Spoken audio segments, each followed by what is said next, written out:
This podcast details true crime cases. It contains adult themes and may contain descriptions of violence. It is not intended for children. Listener discretion is advised.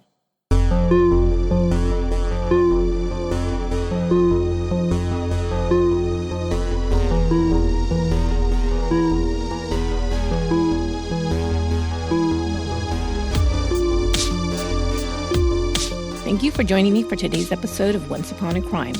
We're just beginning a new series titled Monstrous Moms and Dastardly Dads.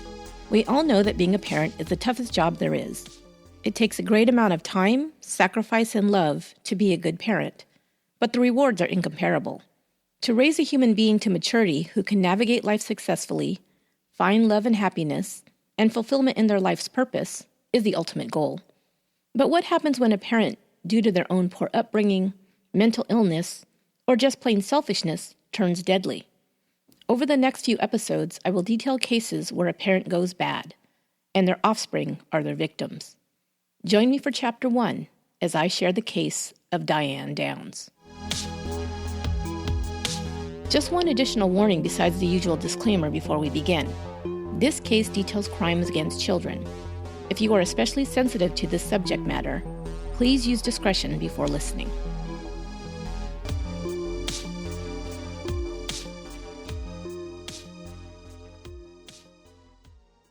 May 19th, 1983.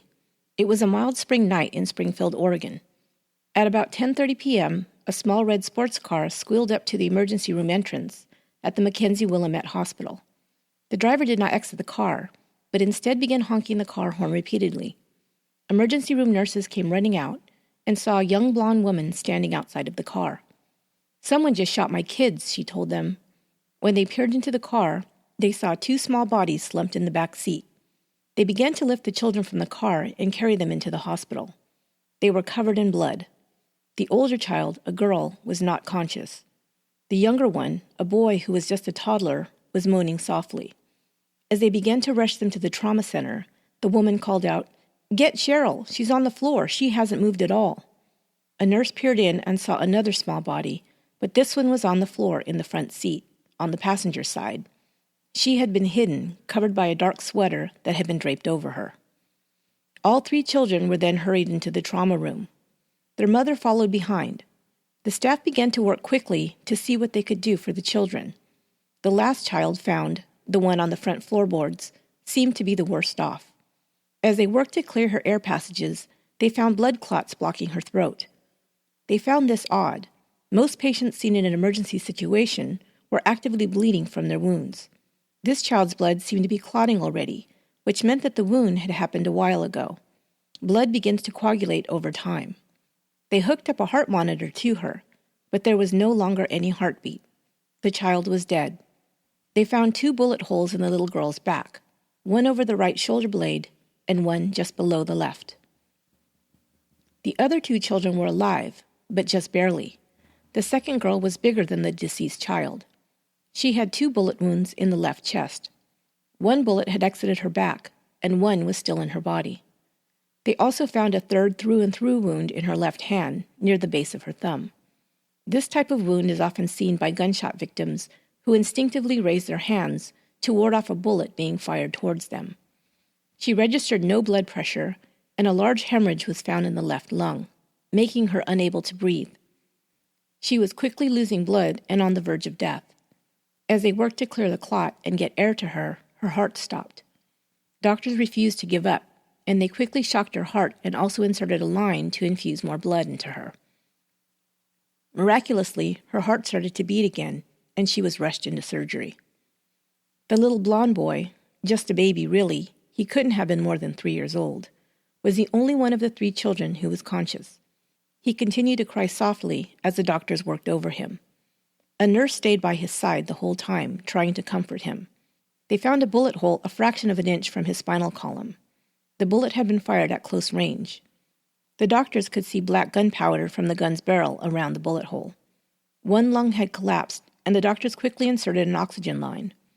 Air pumped in, helping the boy to breathe more freely. He began to cry louder. He was out of danger now, but the doctors feared the effects such a wound might mean, being located so close to his spinal cord. Because of the location between the T6 and T7 vertebrae, his arms would still function, but all feeling and movement below the chest might be threatened. The mother also had a wound. The nurse noticed a brightly colored beach towel wrapped around her arm from her elbow to her wrist. There was a bullet wound on the outside of her arm, almost halfway between the elbow and wrist. It was not life-threatening. It was cleaned and disinfected and wrapped in a bandage.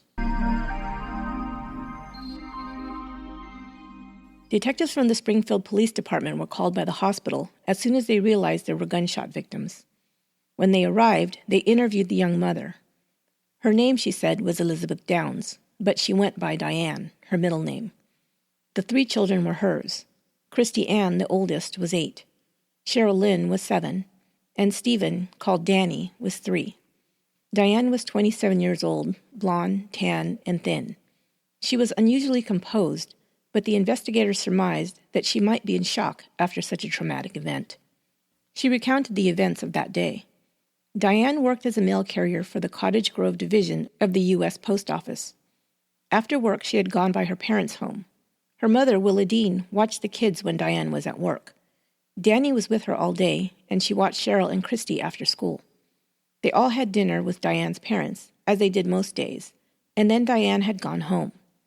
Later, she said she and the kids had taken a ride out to her friend Heather Plord's house. They visited for a few minutes, and the kids played with the Plord's horse. They then began the 20-minute drive home. Diane said they were laughing and talking on the way home while driving on Old Mohawk Road when she saw someone standing in the middle of the street. She said he looked like he needed help, so she stopped the car and got out, taking the keys with her. He told her he wanted her car, to which she answered, "You've got to be kidding." Then, Diane said, the bushy-haired stranger leaned into the car and began shooting at the kids. She tried to pull him away from the car, and that's when he shot her in the arm. She faked throwing the keys into the brush on the side of the road, and when he went after them, she said she jumped in the car and drove off as fast as she could to get to help. The police decided to take Diane out to the area where the shooting had occurred.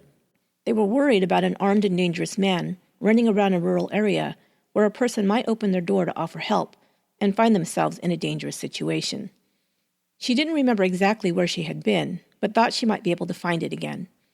As they walked out to the patrol car, they passed Diane's car. "I hope my car's okay," she said.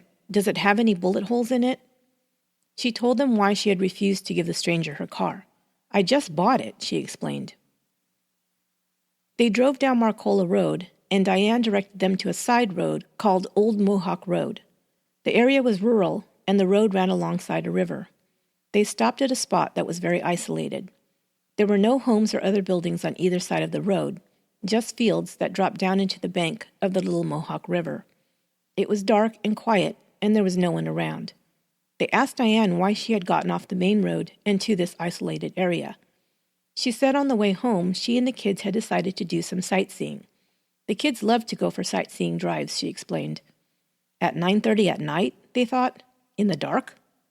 She'd also said at the hospital that they had been talking and laughing when she came upon the man in the road. Now, she said that the kids had fallen asleep. If they were asleep, the officers wondered, how could a man see the children lying down inside a dark car? How would he even know they were there to shoot them? Diane also suddenly remembered that she had seen an old yellow car parked on the side of the road. The police searched the location she pointed out, but could see no tracks or other disturbance in the area. She began to complain that her arm was starting to hurt more, so they drove her back to the hospital. They returned at just before midnight. Diane was told that her younger daughter, Cheryl, had died. The officer watched her reaction, thinking she might become hysterical. She almost didn't react at all. Detective Doug Welch would get to know Diane well. He found her demeanor right after the shootings to be unemotional, almost flat. She laughed inappropriately and often didn't seem to be tracking what she was being told or asked. She talked incessantly, a constant stream of verbal diarrhea. She was very high energy, emotional when talking about herself, but unemotional at almost all other times, no matter the circumstances. She was told the condition of her 2 other children. Doctors told her that they were cautiously optimistic about Danny and explained the damage he'd suffered. "You mean it missed his heart?" Diane asked. Christy was in recovery after surgery. The little girl had come back from the dead. Diane entered the room and turned to the doctor, saying, "I know that Christy has sustained brain damage, and I don't want you to sustain her life." The doctor later said he was outraged at her statement. "That was very unusual," he said, "and inappropriate. Tests had yet to show any brain damage." Detectives asked Diane if she owned any guns. She said she had a rifle in her closet at home. They asked if she would sign a search warrant so that they could enter her home. She gave her consent. Several officers went to Downs' duplex on Q Street. She told them she'd moved to Springfield from Arizona only 2 months earlier. She had worked for the post office in Chandler, Arizona, and had decided to move to Oregon for, quote, a fresh start. Her father, Wes Fredrickson, was the postmaster in Springfield and had helped her to get a transfer. Now, entering the duplex, the officers noticed that the place looked almost empty. There was no furniture in the living room except one chair and a television set. Boxes sat around the place, but they had yet to be unpacked. They found a few pictures on top of the television set, 2 of Diane herself and 2 of a dark-haired man. They found no pictures of the children. There was only one other item.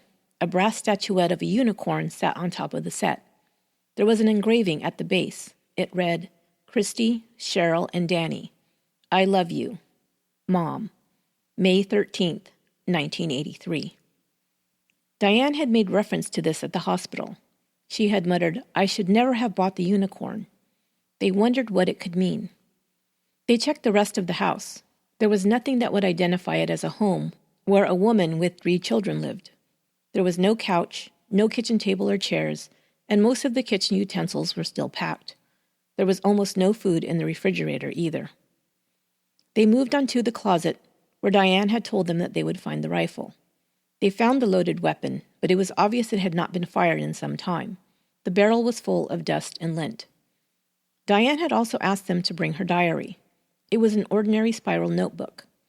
As they flipped through it, they saw that it was written as a series of letters, and the date of the first letter was weeks earlier in April.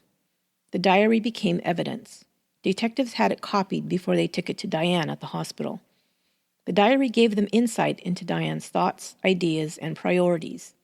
They used it as a springboard to find out what they needed to know about Elizabeth Diane Downs.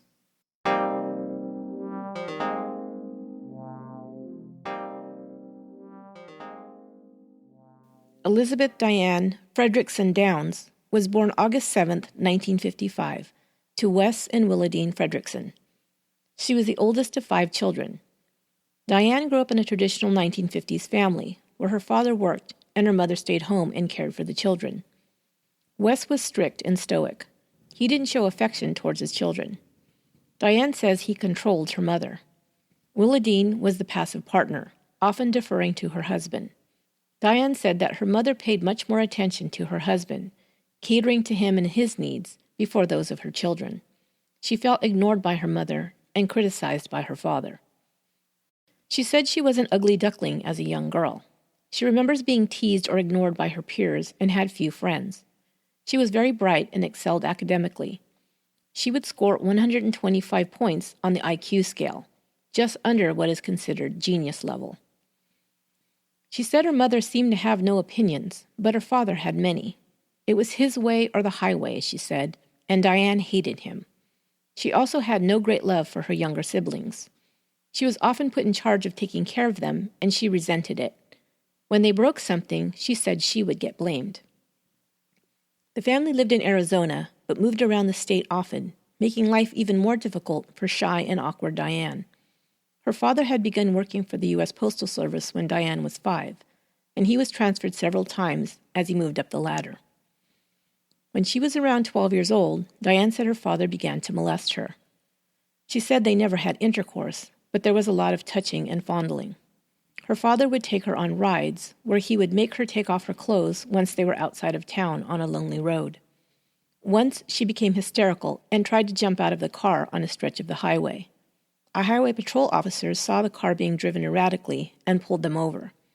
As he approached, Diane said the trooper looked over at her and saw her quickly buttoning up her blouse. He asked her if she was okay, and she said she was. He asked again, but she continued to tell him that everything was fine. "I couldn't tell him," she said. "I had to shield myself and my family. If my dad went to jail, we'd have no food, no house. I told them I'd been to the doctor and had a shot, and that's why I was crying. The trooper asked her father to step out of the car and walked with him towards the police cruiser. She couldn't hear what was said, but afterwards she reported that her father drove in silence. The sexual abuse ended that day. When she was 14, her mother enrolled her in a charm school. She learned how to apply makeup, pluck her bushy eyebrows, and walk with grace. Boys began to pay attention to her, but she found it difficult to trust males, of course. And around this time, she began to talk, and talk, and talk, and talk. It was as if the floodgates opened and she couldn't stop. She also began to enjoy the attention she received from boys. She hit puberty and her body matured. She was thin and big-chested, and now was considered a knockout. Diane met Steve Downs when she was 15. He was the same age, and they attended high school together. He also lived across the street from the Fredricksons, and he and Diane saw each other often. He was wild and rebellious, and she liked that. They began having sex when she was 16. She graduated high school and applied and was accepted at a Bible college. She lasted for 2 semesters. While her goal was to attend medical school and become a doctor, she found in college for the first time that she was popular. She was kicked out of school for promiscuity, as she was dating and sleeping with several boys. Her high school boyfriend Steve had joined the Navy, but she went home and waited for him to return. She turned 18, and she and Steve married in 1973. It was her way to get out of her parents' home. And she wanted children, she said.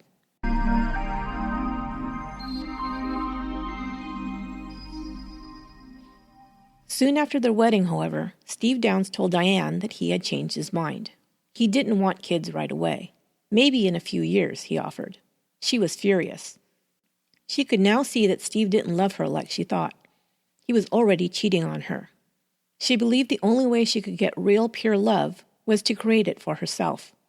And for that, she needed her husband. She got off of birth control and soon found herself pregnant. She was thrilled. This, she said, would be a person who would love her unconditionally.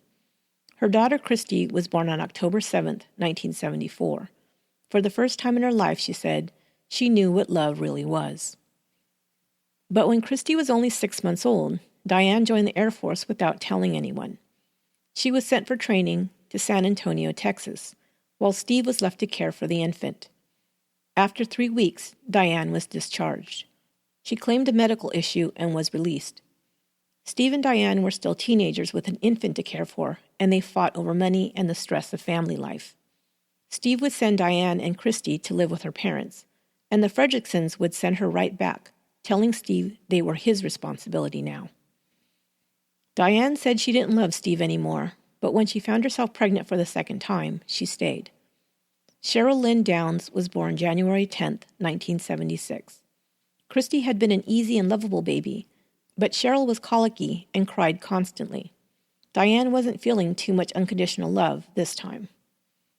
They decided not to have any more kids. They were struggling financially and still not getting along. But she got pregnant a third time anyway. Diane was 20 with 2 kids and said there was no way she was going to have another child now. She had an abortion. When Christy was 2 and Cheryl was 9 months old, Diane left her husband. It would be the first of many times she would leave, only to return when she couldn't find a job or ran out of money. He always took her back, and she hated him for that too. Inexplicably, Diane decided she wanted another child. Steve had since had a vasectomy, and she asked him to have it reversed, but he refused. Diane found a job working for a mobile home company, wiring homes for electricity. She was the only female on the crew and enjoyed all the male attention. She began sleeping with several of her co-workers. She picked one of the men, the youngest and healthiest, she said, to father her next child. Steve found her in bed with the guy and started a fight. He hit both Diane and her boyfriend in the melee. But it was too late. Diane was pregnant. Stephen Daniel Downs was born December 29, 1979. Even though Steve knew Danny was not his biological son, he adored him the second he saw him and treated him as his own. Diane would later admit that she was not a good mother to her 3 very young children. She hated her situation, hated Steve, and took out her anger and frustration on her children. She yelled constantly and would spank and hit her kids often. Cheryl was the most high energy of the three and would get the brunt of her mother's anger. Diane was an inconsistent parent at best, abusive and neglectful at worst. Sometimes she would dote on her children and would play with them and take them on special outings.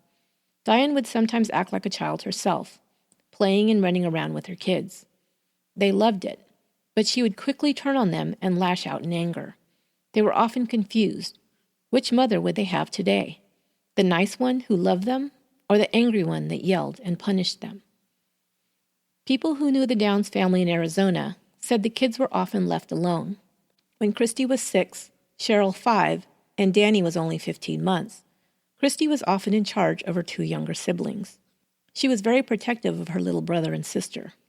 Both Diane and Steve were having affairs, and witnesses say the kids were often inappropriately dressed for the weather and would be outside alone after dark. Diane began working as a mail carrier at the Chandler post office and started sleeping with a series of her co-workers. Witnesses say that with Steve often gone when he and Diane were on the outs, Diane would be out with one boyfriend or another and put her social life in front of her children. Diane kicked her husband out once again, and she moved her current boyfriend, another co-worker from the post office, in with her. He was also a single parent, and his 2 daughters, a few years older than the Downs children, also came to stay with them. He said the cohabitation didn't last long. Steve was constantly dropping by, which was awkward and annoying, and he didn't like the way Diane treated her kids. Her kids seemed like a pain in the ass to her, he said. She felt that kids were inferior. They weren't even allowed in the living room. She also called her kids vulgar and demeaning names, he added. When she began to lash out at his daughters, he left. Danny was enrolled in preschool, and Christy was in school all day, but Cheryl was in kindergarten, which let out at half-day. She would come home to a locked house and would sit on the porch for hours, waiting for her mother to arrive. She would sometimes wander to the neighbors' homes when she had to go to the bathroom or got hungry. Mary Ward lived down the street from the Downs house and noticed the little girl often wandering around alone. She worried about her and began to invite her in to play and have a snack with her children until her mother arrived. Once, she didn't see Diane around for several days, and then found out that her ex-husband Steve was living in the home and caring for the children. This time Diane had left. When their father was around, Mary Ward said, the children seemed cleaner and better fed. But amazingly, Diane decided that she wanted to become a surrogate mother. She'd seen the talk show with Donahue in 1980 and heard how some couples, unable to conceive their own children, would pay fertile women to conceive and carry their babies for them. Of course, Diane was interested when she found out the women were paid $10,000 for providing this service, but she was even more excited about the prospect of being needed by these people. Diane was a person who needed an enormous amount of attention. She was a bottomless pit of need. It was this quality that drove men away. Diane almost never had any female friends. The attention she needed was from men, and she was most interested in married men. Except for Steve Downs and the man who had fathered Danny, all of Diane's boyfriends were married. She didn't try to hide her affairs either, which would make most women view her as an immoral predator. Diane loved being pregnant. She received the most attention when she was pregnant. She was an attractive woman, but when she was pregnant, she practically glowed. People, men and women alike, were drawn to the beautiful young expectant mother and would often smile at her and ask her questions. She reveled in this attention. When she was pregnant, she also romanticized motherhood. She would talk about her role in creating a miracle. Babies loved and needed their mothers unconditionally. They were a constant well of love in her eyes.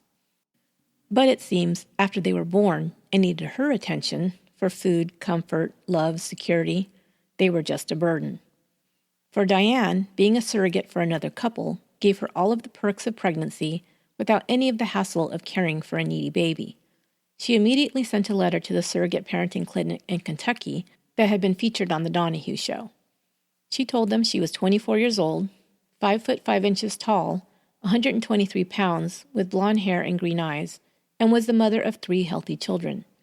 She said she was married and didn't smoke or drink. Diane, of course, lied about a few of the details. She most definitely did drink, and she was in the middle of divorce proceedings. She was sent a form to fill out to be considered as a surrogate. She was also scheduled to see a psychiatrist to be assessed psychologically.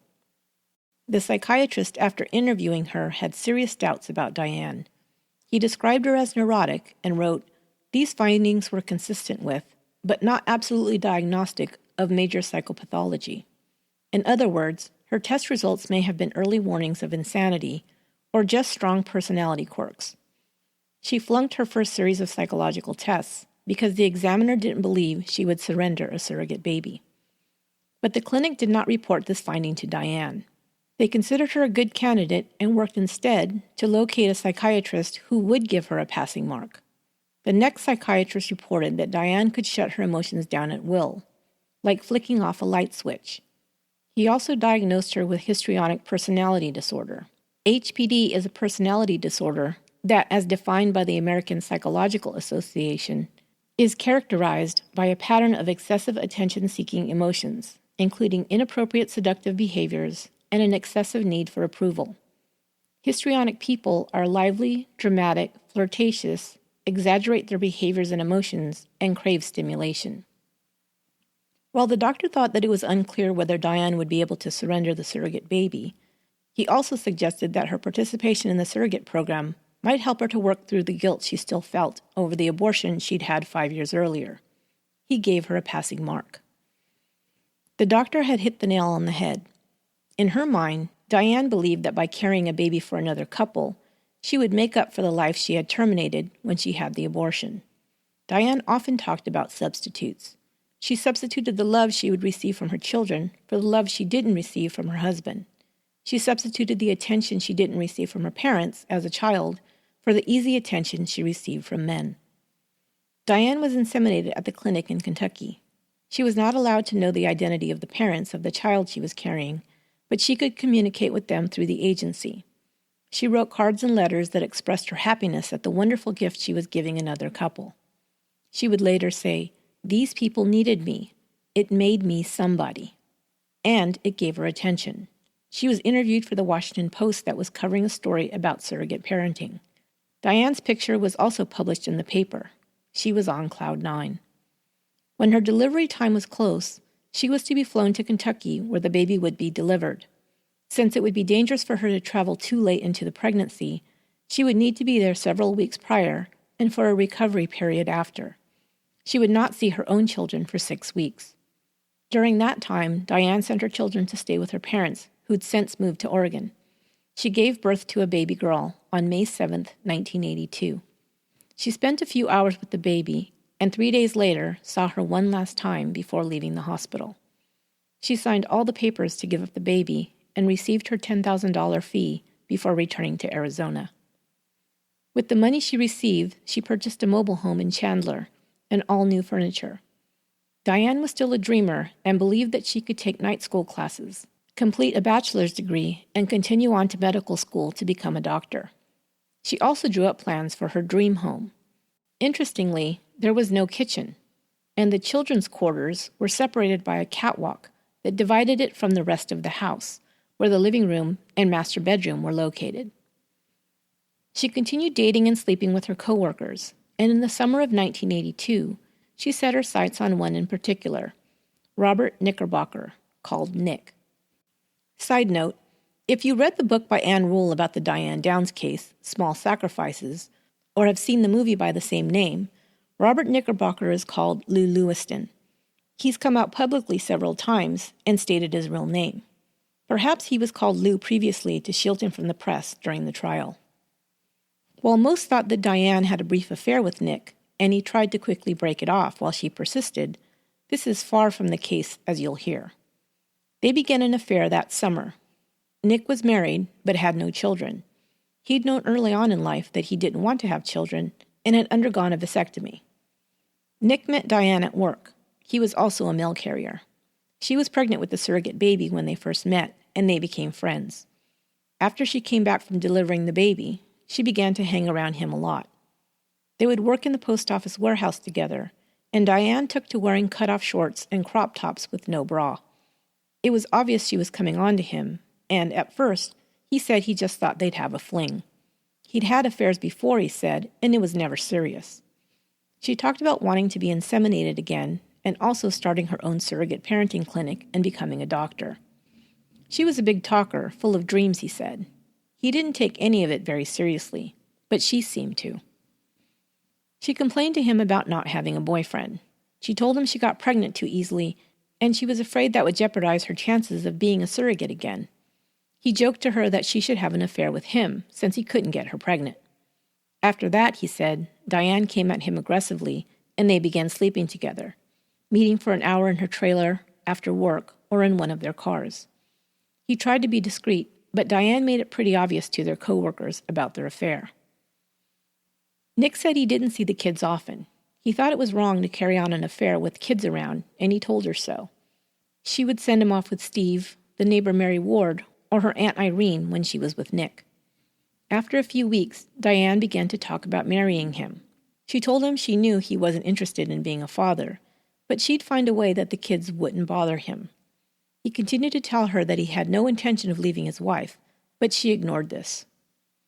In the fall of 1982, a few months into the affair, she sent the children to live with Steve.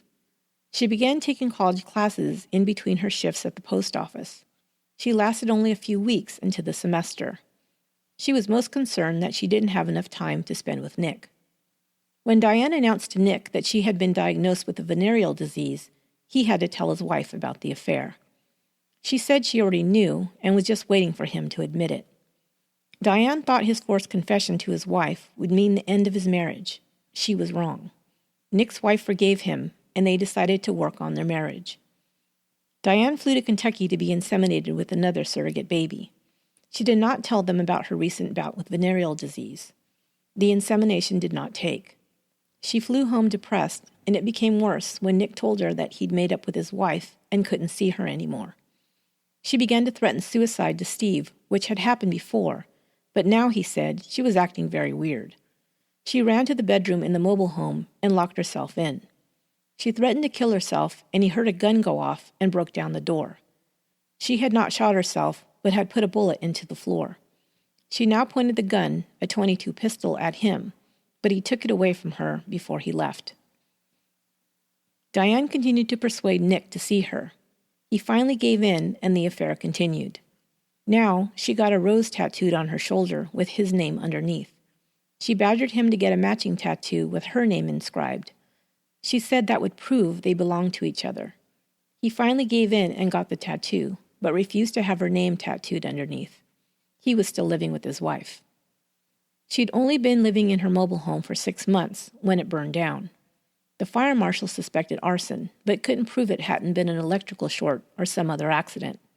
Diane had only made 4 of the $300 payments on the loan and received $7,000 in insurance money to repair the damage. She never did. She moved in temporarily with a friend before moving back in with Steve and the children. Steve and Diane continued to battle, often in front of their frightened children. Once, he was with the kids in front of his home when Diane came racing up the street in her car. She leaned across the front seat and threatened him with a gun. He dove through the window to grab it from her, and she took off with him holding onto the window frame for dear life, before falling off and rolling into the street. The kids were screaming for her to stop and terrified for their father, but Diane just laughed. Diane eventually moved back into her damaged trailer. Only a portion of it had burned. Later, both she and Steve would admit that they had conspired to burn it down for the insurance money. Steve set the fire. It was supposed to burn to the ground, but it didn't, so Diane didn't receive the full payout. She continued to see Nick until late fall. She even found a small apartment and persuaded him to sign a lease with her. He never moved in. She had her children write messages to him saying they loved and missed him. He found this ridiculous since he didn't even know her children, he said, only having been around them a few times. They were sweet kids, he said, but I hardly ever saw them, and I didn't want to be their daddy. Nick did ask his wife for a divorce, but she refused. She wasn't giving up her husband to Diane without a fight. He said when he was with Diane, he couldn't think. She talked, and he found himself giving in to her plans. But he really didn't want to end his marriage. When he was home, Diane would call the house and even speak to his wife. Nick's wife decided to ride it out. She knew her husband would come to his senses and leave Crazy Diane for good. Crazy Diane did open up her own surrogate parenting clinic in Arizona. She took a lease on an office and gave interviews to local media. She lied and said she had several surrogate mothers who had already given birth or were expecting. She told about her own experience at the renowned clinic in Kentucky. When Nick's wife saw the article, she was appalled. She called the clinic in Kentucky and told them all about Diane Downs, including her bout with venereal disease. They closed Ms. Downs' file. She was no longer welcome as a surrogate at their clinic.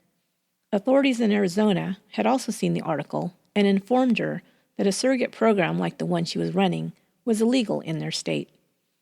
Now Diane began to double down on her efforts to win Nick for herself completely. She kept pushing him to move in with her. He was living apart from his wife, but still continued to see her and do chores and errands for her. Diane was jealous and finally asked him who he loved more, her or his wife. He said his wife, and she went ballistic. That was the last straw for Nick. He moved back home with his wife. Diane harassed the couple for days, coming over and pounding on the door and calling the house nonstop. They both told her to go away, but she continued. Nick and his wife left for a vacation to Texas for a couple of weeks to escape Diane's harassment. Diane couldn't believe he left for Texas without telling her first. She decided her only option was to scare him into coming back to her. She requested a transfer from the Chandler post office to an office in the Eugene, Oregon area, where her father was postmaster. Her supervisors in Chandler couldn't wait to be rid of her and approved her transfer immediately. She then contacted Nick and told him he wouldn't have to be afraid of her bothering him anymore. She was moving to Oregon. Nick said, "I think she meant to scare me, and she was sure I'd follow her." Diane did believe he would follow her. She packed up her kids and all her belongings in April of 1983 and moved to Oregon. She was only preparing a place for Nick to come and be with her, and far away from his wife. She knew if she could get him alone, she could talk him into living with her and eventually marrying her. But Nick said, "Once the sound of her talking stopped, I could think again. I didn't want to be with Diane. I wanted to be with my wife." So finally, after Diane was safely moved to Oregon, he told her over the phone that it was over. He wasn't moving to be with her, and that was that. Diane made one last effort to convince him. A week after telling her it was over, Diane arrived back in Arizona and found him on his mail route. He didn't even know she was in town. She walked up to him wearing jeans and a string bikini top. Nick says she told him she'd come to give him the gold chain back that he'd given to her. Then she began to talk at him again, about her love for him, all the plans she'd made for them to be together, etc. "I told her I wasn't going to Oregon," Nick told investigators. "I told her I just didn't want to be a daddy." Then he drove off in his mail truck. That was the last time he saw her. And Nick told them one more thing. He'd seen a .38 pistol and a .22 target pistol in the trunk of her car the night before she left for Oregon. Investigators had found .22 caliber casings lying in blood in the backseat of Diane's car the night of the shooting. "I think Diane shot her kids," Nick told them.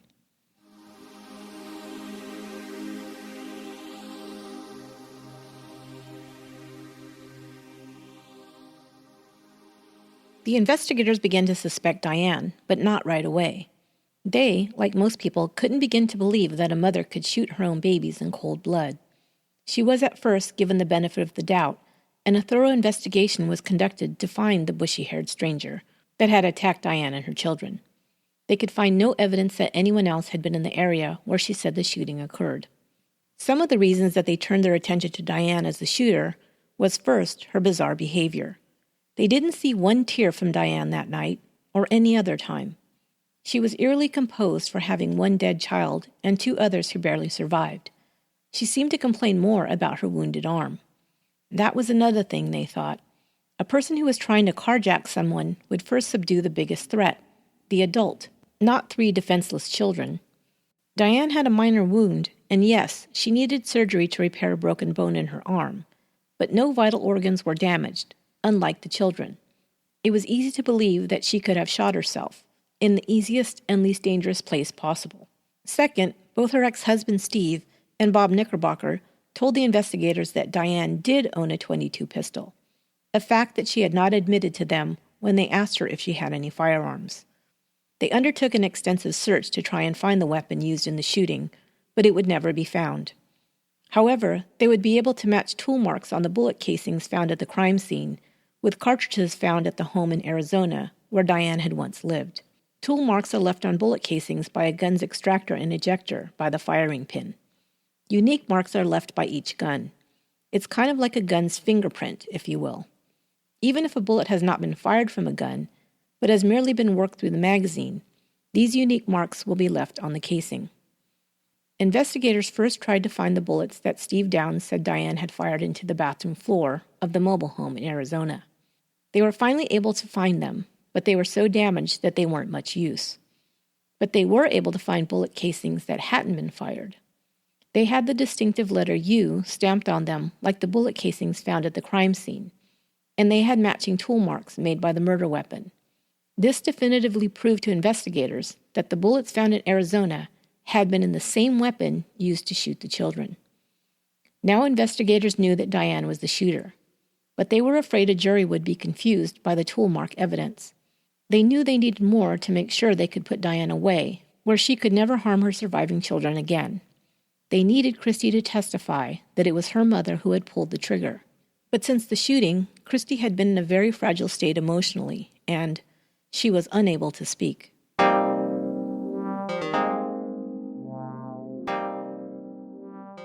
After being shot, Christy had suffered a stroke that affected the portion of her brain that controlled speech. Her memory was still completely intact, but it was difficult for her to find the words to describe what she wanted to say. At first, Christy was completely mute.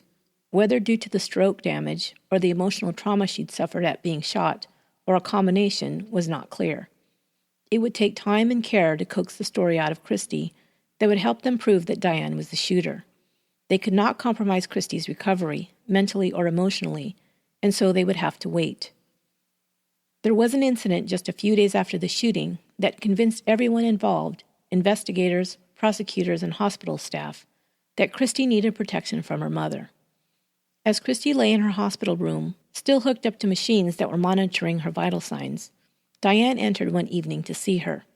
It was the first time she'd come to see her since the night of the shooting. Someone from the district attorney's office had been watching guard over Christy and Danny for their safety. This evening it was Paul Alton, one of the investigators. He said Diane entered and silently stared down at her daughter. She grabbed Christy's hand and squeezed it hard, staring into her eyes. Diane wasn't smiling, Alton said. She spoke through clenched teeth. "Christy, I love you. I love you," she repeated over and over. As Alton watched, he noticed Christy's eyes open wide and saw her heart monitor begin to react.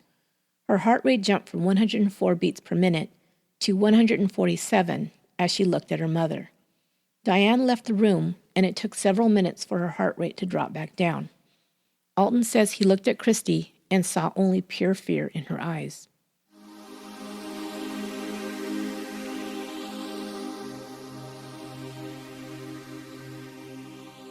Diane had surgery on her arm and remained in the hospital for several days. Her children, however, had a long road ahead of them for recovery. But Diane insisted that she was going to take the children home with her as soon as she left. Everyone knew this was ludicrous and very dangerous for the children. When they told her that Danny's condition, paralysis below the chest, was most likely permanent, Diane insisted that she could get him to walk again. All he needed was his mother's love. Fred Hughey, the assistant district attorney, had become very protective of Christy and Danny, often spending all night sitting in their hospital room as a silent sentinel. He requested and received an emergency protective order, placing both Danny and Christy under the temporary care of the Oregon State Children's Services Division. Diane found out the day after her surgery that she would not be allowed to take her children home, nor was she allowed to have unsupervised visits with them. Meanwhile, while waiting for Christy to tell what she knew, investigators continued to build a case against Diane Downs. They found a witness, Joseph Inman, who'd been driving on Old Mohawk Road on the night of the shooting. He had left his home at 10 minutes after 10 p.m., and as he drove down the dark road, he said he had to slow to a crawl because there was a red car with Arizona's license plates in front of him, traveling at only about 5 to 7 miles per hour. He thought the driver must be lost and possibly looking for an address. After 2 or 3 minutes, he passed the car. It was too dark to see inside, and he didn't see the driver. The time he said he'd encountered the car would have been after the shooting had taken place. This would directly contradict Diane's account of having drove frantically and as quickly as possible to the hospital. The witness said he heard no cries for help, no honking of the car horn, or any other evidence of a frantic driver trying to summon help. If Diane Downs had taken her time getting her children to the hospital, perhaps she was waiting to make sure they were beyond help. This might also explain why their blood was already beginning to clot from the bullet wounds they received. Investigators also felt they had solved the riddle about the unicorn statue. It seemed to be some kind of memorial or memento, as Diane had it engraved with the names of the children and a date, May 13, 1983, 6 days before the shooting. May 13th was Friday the 13th. Was this the day Diane had originally picked to end their lives? They checked her diary and found that she had spent that day taking the kids to the beach. They had driven around afterwards for a while, Diane driving aimlessly. It grew dark and the kids began to complain about being hungry. She then drove home. Perhaps she didn't find a remote enough location, or perhaps she lost her nerve. But investigators believe she had considered this the day, but hadn't gone through with it. Before Diane was forbidden from seeing her children, she visited Christy in the hospital a few times. She would lay next to her in the bed and whisper to her. One day she brought the unicorn statue to Christy's room. She showed Christy the names in the inscription, "I love you, Mom." Her mother then told her that unicorns never died, and that meant that Cheryl would never die. Christy was confused. Her sister was dead, and she knew it. Didn't her mother remember?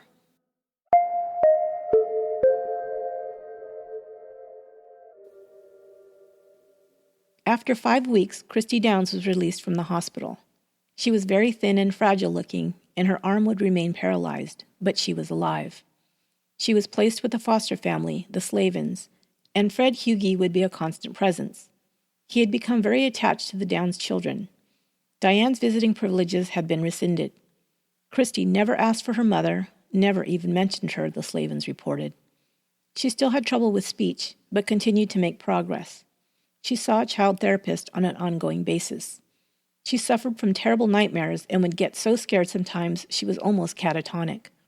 Little by little, the consistent routine, love, and caring in the Slavin home helped Christy relax and even smile sometimes.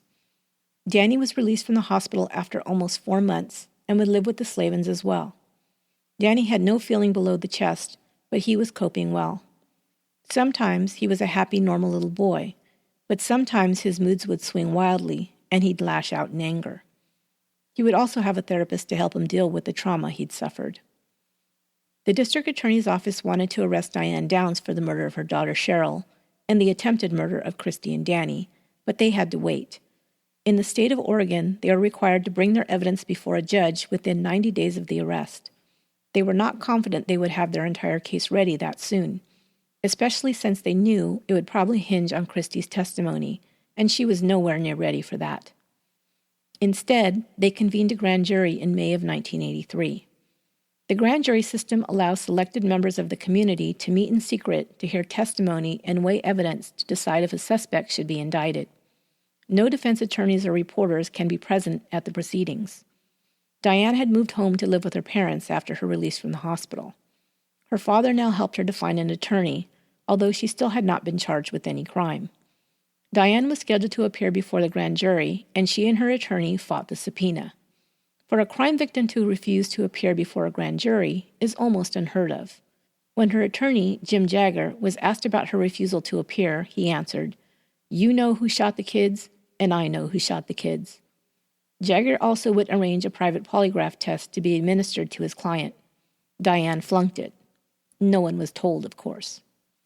It was now February of 1984, and many people, including Diane and her family members, had been called to testify before the grand jury.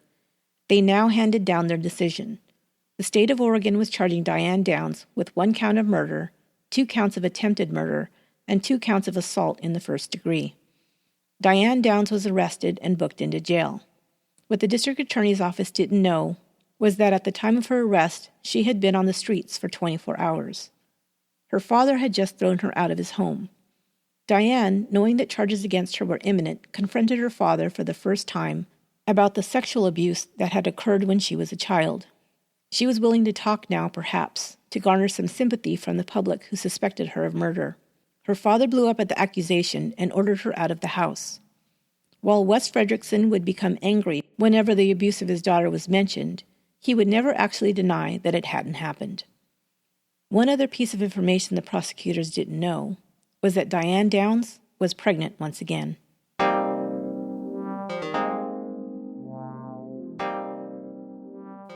Just weeks before her arrest, Diane had met a young university professor in a park and struck up a conversation.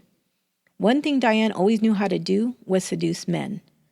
This time she had a goal in mind. She was alone. Her kids had been taken away from her, and Nick was gone from her life. She had at first been portrayed sympathetically by the media, but as time went on, suspicions about her role in the shooting grew. She would hang out at bars and try to talk up men, but most wouldn't touch her with a 10-foot pole. So when she saw interest in the young professor's eyes, she began to reel him in. She always knew when she would be the most fertile and planned a date with him during that time.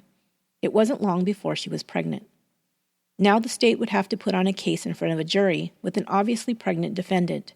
Would her condition make her more sympathetic? They had no choice but to go ahead with the trial. Interesting side note to give you just a little taste of how crazy this case is. While Diane was in jail waiting for her trial to begin, she was, let's say, a little lonely. She was receiving letters in jail from people around the country. Her case had become national news. She began receiving letters from one man who intrigued her. She became his pen pal. Randall Brent Woodfield was 34 years old at the time he began corresponding with Diane Downs. He was from a respected Oregon family and had been a sports star at Portland State University and a one-time draft choice of the Green Bay Packers. But he was also a convicted rapist and serial killer. He had hunted his victims on the interstate in between Seattle and Northern California. He was a serial killer known as the I-5 killer. He and Diane, who he called Blondie, began writing explicitly sexual letters to each other. They exchanged photos. Woodfield flattered her by telling her he would masturbate over hers. She also sent him pictures of her children. Large crowds fought to be spectators of the state of Oregon versus Diane Downs. The trial began on May 10, 1984. The state laid out their case. Diane's motive was lust for a married man who did not want children. She had used a .22 Ruger pistol to shoot her children that she had brought with her from Arizona. They used excerpts from Diane's own diary as evidence. Diane's attorney, Jim Jagger, defended her by saying that she was innocent and that there was a killer on the loose that the state didn't bother to try to find. As to Diane's lack of emotion over the events, he would show that she had shut off her emotions due to the sexual abuse and trauma she had suffered as a child. Witnesses were called to the stand, including the doctors and nurses on duty at the hospital the night Diane arrived with her children, Joseph Inman, who'd seen the red car creeping slowly down Old Mohawk Road the night of the shooting, and some of Diane's co-workers and her family. But the three witnesses the spectators most wanted to see testify were Robert Knickerbocker, Christy Downs, and Diane herself. Nick testified about Diane's obsession with him and her insistence that they would be together. He told of their whole sordid history, the 17 months he'd spent in his on-again, off-again relationship with Diane. He testified how he told Diane he wouldn't leave his wife and that he didn't want children. He also described seeing the gun in Diane's car trunk the night she'd left Arizona. While he testified, Diane barely looked at him.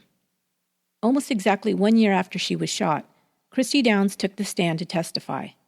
She looked impossibly small and frail. The jurors instantly felt sympathy for the obviously scared and shy little girl. Christy entered the courtroom, and mother and daughter saw each other for the first time in 7 months. They both began to cry. She took the stand, still crying. Diane smiled brightly at her. Christy was now 9 years old. After the prosecutor took her through questions to determine that she knew the difference between the truth and a lie, Hughie took Christy through the events of May 19, 1983. After describing the visit to the Plords' home and seeing the horses, he asked her about the car ride home.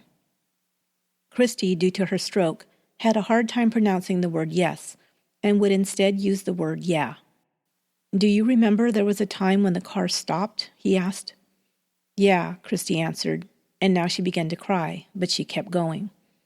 "Did you see any other people around? Did you see any person standing in the road?" No, Christy answered.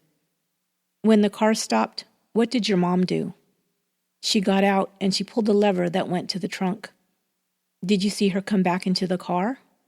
Yeah. What did you see then? She kneeled down and... Christy began to sob. After a minute or two, Hughie asked, what happened then? She shot Cheryl, she answered. Diane now was also crying. And you saw that happen? Yeah. Was the music still playing, Hughie asked. Hughie asked this question because Diane had told police that they had been listening to their favorite song playing on a tape that was in the car's tape deck. The song was Hungry Like the Wolf by Duran Duran. But Diane had also said that she had taken the keys out of the car when she got out after seeing the man in the road. She had the keys in her hand, she'd said, and had even faked throwing them to divert the man's attention so she could jump back into the car. But investigators discovered that the type of tape deck Diane had in her car would only play if the engine was running, meaning the keys had to be in the ignition. If Christy remembered the music still playing, it meant that Diane's story about leaving the car with the keys to confront the stranger was a lie. Hughie continued, Do you remember what happened after you saw Cheryl get shot? She leaned over to the back seat and she shot Danny. What happened then? She standed up and went to the back of the seat on the... She began to cry again. Spectators began to cry as well. Do you remember when you got shot? Hughie asked softly. Yeah, she choked out, holding a handkerchief to her face. Who shot you? My mom. After a few minutes, Hughie asked, Christy, has anyone ever told you to lie about this? No. And then, Christy, do you still love your mom? Yeah, she answered. Everyone in the courtroom was crying now.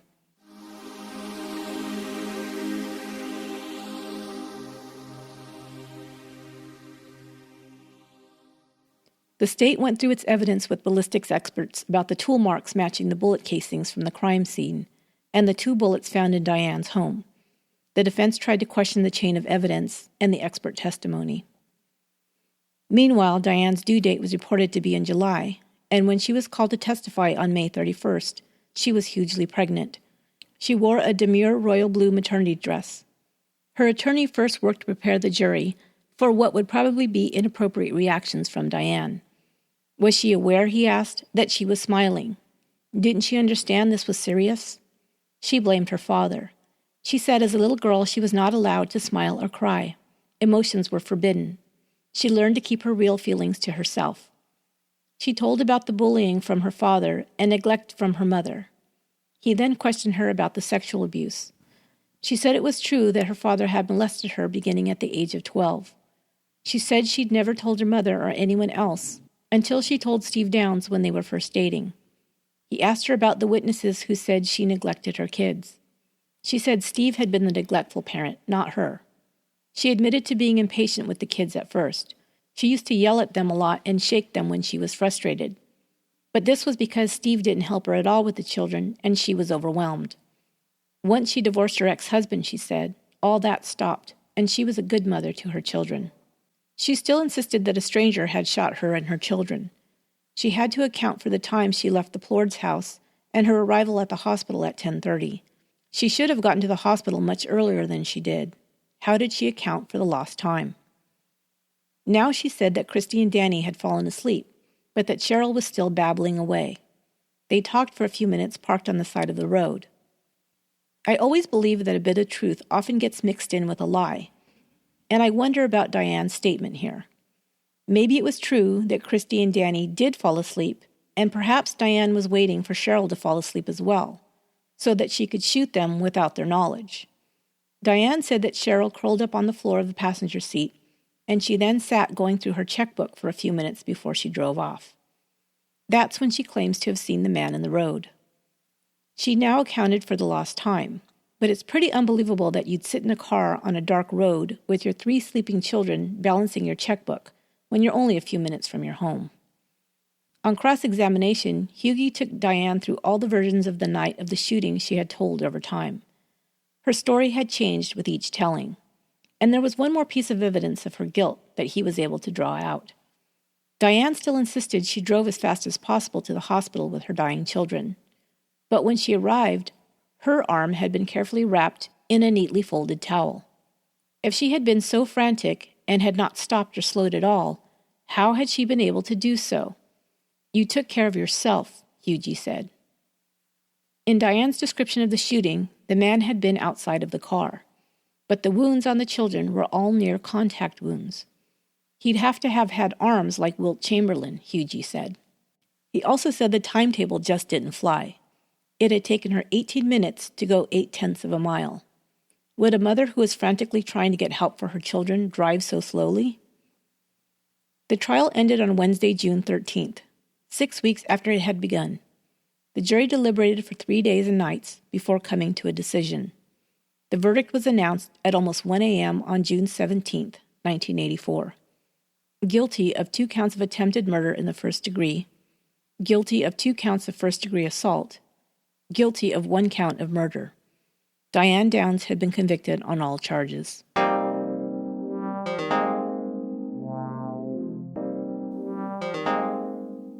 "10 days later, Diane gave birth to a healthy baby girl.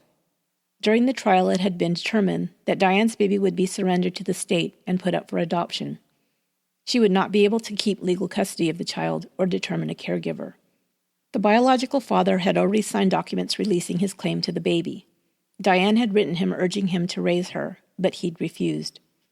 Diane was sentenced to life plus 50 years in prison, with a 25-year mandatory minimum sentence. Before he sent her to prison, the judge stated, "The court hopes the defendant will never again be free. I've come as close to that as possible."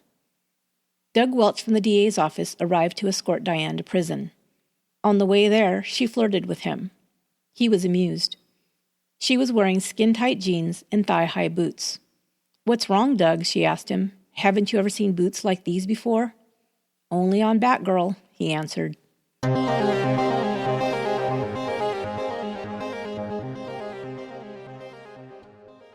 Diane was sent to the Oregon State Correctional Center for Women. She began the appeals process, but every appeal was rejected. In 1985, the Oregon State Parole Board met to consider her chances for parole. Many people think that when a prisoner receives a parole hearing, it means they will be released soon after if they are granted parole. This is not entirely correct. Like Diane, many prisoners have a mandatory minimum sentence that they must complete before a parole date can be set.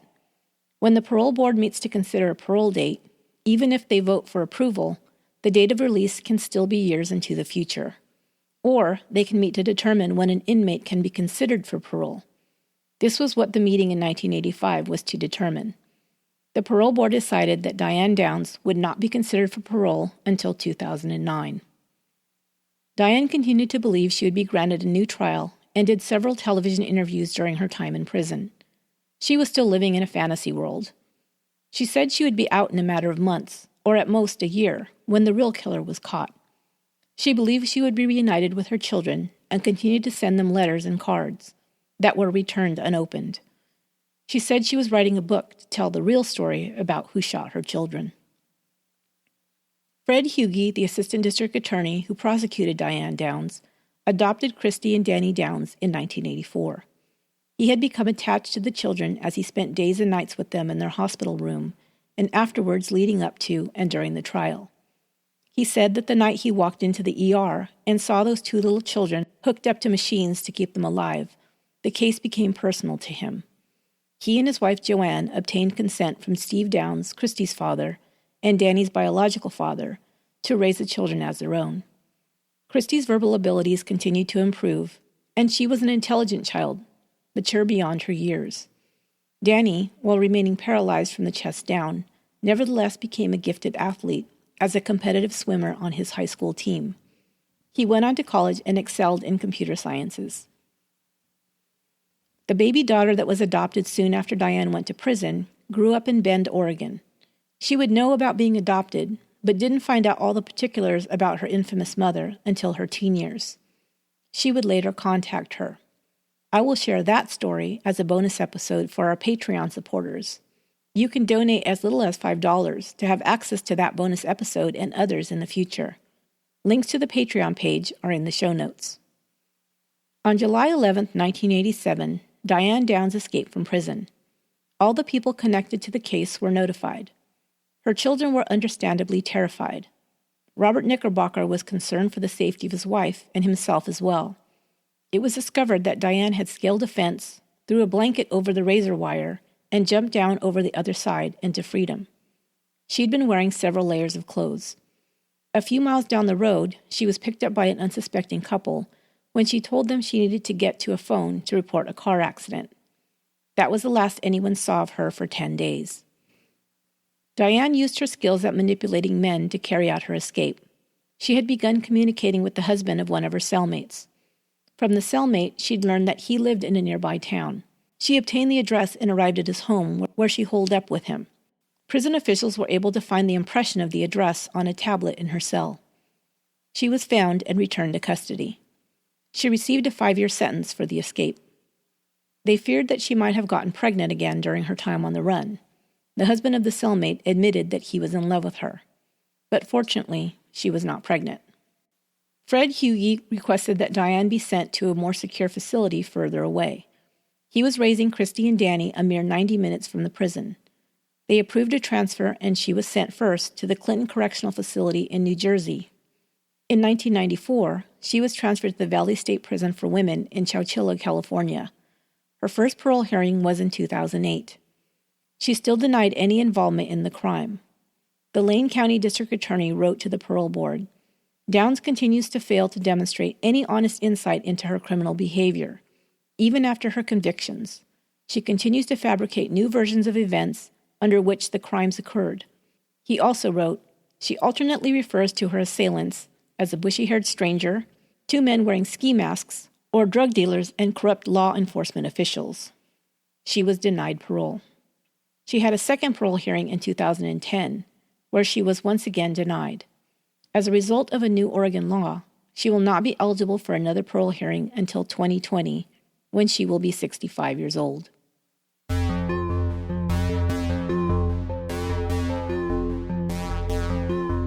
That will do it for this episode of Once Upon a Crime. Once Upon a Crime is written, produced, and edited by me, Esther Ludlow. Our marketing assistant is Nancy Chen, and our theme music is by Cesare Gray. This week's winners of OUAC sticker packs are Nala Rhodesian, Freedom Sings, and Words Player 82. Send me your mailing address to receive your prize. And if you want to be in the drawing, all you have to do is write a review for the show on iTunes. Thank you so much. Until next time, be good to one another.